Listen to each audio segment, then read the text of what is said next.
Hola, muy buenas de nuevo. Bienvenidos a otro vídeo de la Cueva de Hormigo. Hoy tenemos con nosotros una comparativa entre la Supermota, la KTM SMR 4,5 y nuestra Pit Bike, la IMR Copa 155. De la KTM no voy a hablar mucho porque tenemos un vídeo dedicado a ella, pero vamos a centrarnos un poquito más en la Pit Bike. Aunque para el vídeo hemos hecho una comparativa para que se vea un poquito las diferencias de funcionamiento entre las dos máquinas. Si os interesa el vídeo, si estáis pensando en comprar una Pit Bike, si estáis pensando en una KTM, nos vemos después de la intro.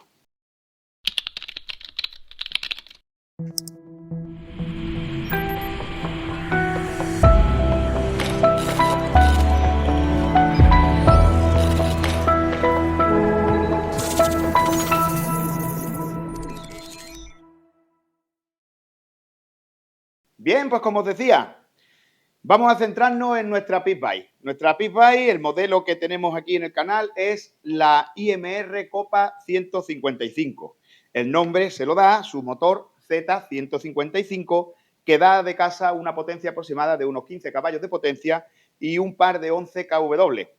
Esta motito, la Copa 155, nuestro modelo ya es del año 2013, lleva con nosotros mucho tiempo, y es una moto que viene dotada con una serie de características que en su día la hacían una de las mejores opciones para tener en cuenta a la hora de comprar una Pit Bike. Si bien es cierto, a día de hoy hay muchas marcas con chasis un poquito más grandes, chasis doble viga, que vienen ya de casa con frenos muy potentes, que vienen ya con unas características para competir con ellas que, lógicamente, pues dan unas prestaciones superiores a el modelo que nosotros tenemos, pero no por ello esta es insuficiente para echar un buen día. Sin entrar mucho en datos técnicos, puesto que tampoco es cuestión de cansar con características, sino más bien centrarnos en las sensaciones que da una y da la otra, vamos a hablar un poquito de sus especificaciones por si os gustase el modelo este en concreto. Sus características principales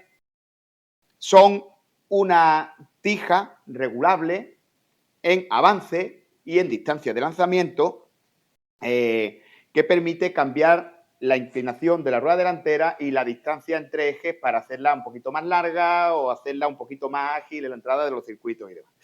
Pero vamos un poquito adelante atrás. La horquilla de esta motocicleta es una horquilla que lleva tratamiento antifricción en sus barras, es una horquilla invertida, es una horquilla con anclaje de freno radial y es regulable tanto en hidráulicos de compresión como en hidráulicos de extensión.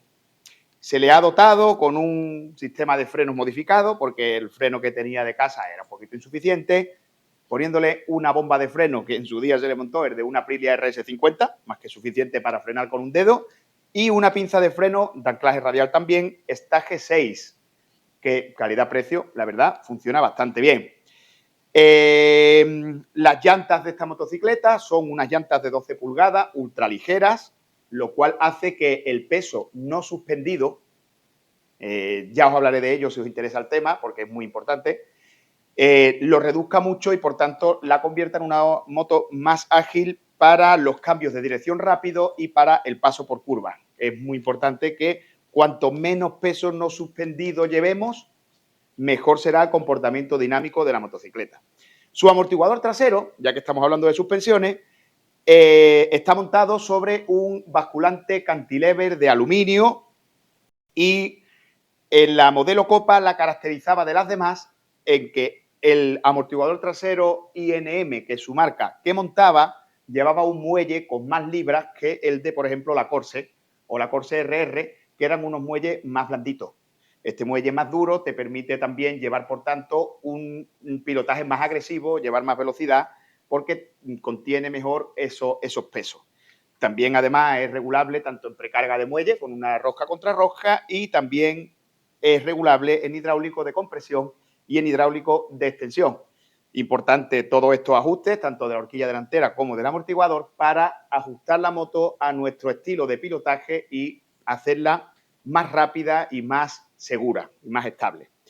El motor, el Z55, se le hace una serie de modificaciones que son imprescindibles, sobre todo la de los muelles duros de válvula. ¿Por qué?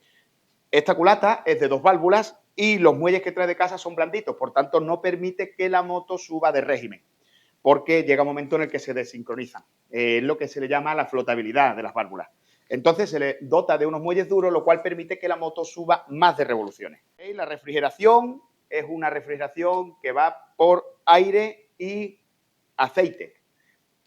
Entonces, bueno, la verdad es que su radiadorcito de aceite pues, hace que le baje un poquito la temperatura y funcione bastante bien. También se le cambia un cable de competición, un NGK de bujía, y se le pone una bujía de iridio. Se le han hecho unas modificaciones aquí en el canal, que si os interesara os podría pasar información, en la que le hemos dotado de un cambio invertido con un sistema casero, pensando, pues se inventó aquí y se preparó. El sistema de admisión de esta moto va a mano de un carburador Kein de 28 milímetros de recorrido, una campana plana.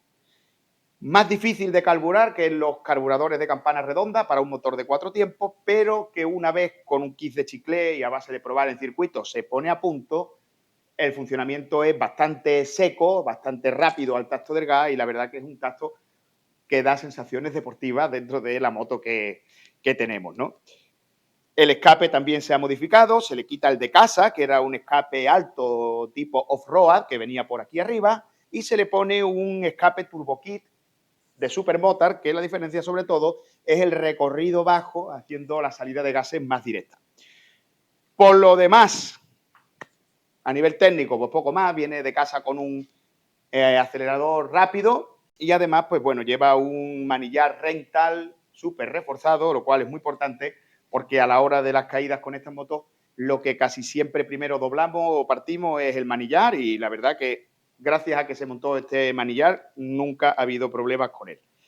Bien, también hablaros de su chasis. Su chasis es un chasis muy pequeñito, como os dije al principio del vídeo, de la presentación. Ahora hay modelos de Pitbike que montan chasis doble viga, que son un poquito más grandes, que albergan un poquito mejor al piloto. Este chasis es de los más pequeñitos que salieron. Es un chasis monoviga central de hierro que se le llamaba tipo copa. Viene lacado en blanco y la verdad que es un chasis bastante sencillo y también es un chasis que al ser una monoviga central, cuando le exigimos, pues hace que la moto sea blandita. Es decir, que sea una moto que torsiona. Es un chasis que torsiona y que, bueno, también tiene sus ventajas. No es tan seco, no es tan rápido a la hora del pilotaje, cambios de dirección y demás, pero es un chasis que es mantequilla en el paso por curva y la verdad es que hace que el pilotaje sea bonito y te permita unas inclinaciones que se puede llegar incluso a tocar codo con ella. En el vídeo que os vamos a mostrar de comparativa de las dos motos, vais a observar en una parte del vídeo una vuelta, vais a tener dos cámaras en la que una va a estar la Supermoto, otra va a estar la IMR, tanto cámara mirando hacia adelante como cámara hacia detrás para que se vea el pilotaje y vais a ver el tiempo que se tarda en dar una vuelta en las mismas condiciones con la pequeña y otra con la Supermoto. Lógicamente, una de las razones que nos va a determinar si nos decantamos por una compra o la otra está en la diferencia de precio. Una Supermoto para entrenar bien, relativamente moderna, y que nos dé ya unas prestaciones suficientes para poder entrenar con ella, va a oscilar entre los 4 o 6.000 euros en el mercado de segunda mano, mínimo, porque por ahí debajo de eso pues ya van a ser a lo mejor motos más antiguas o que vengan muy cafreadas ya. Y una Pitbike pequeñita en el mercado de segunda mano que esté bien, la vamos a tener rondando entre los 1.500 y 1.800 euros.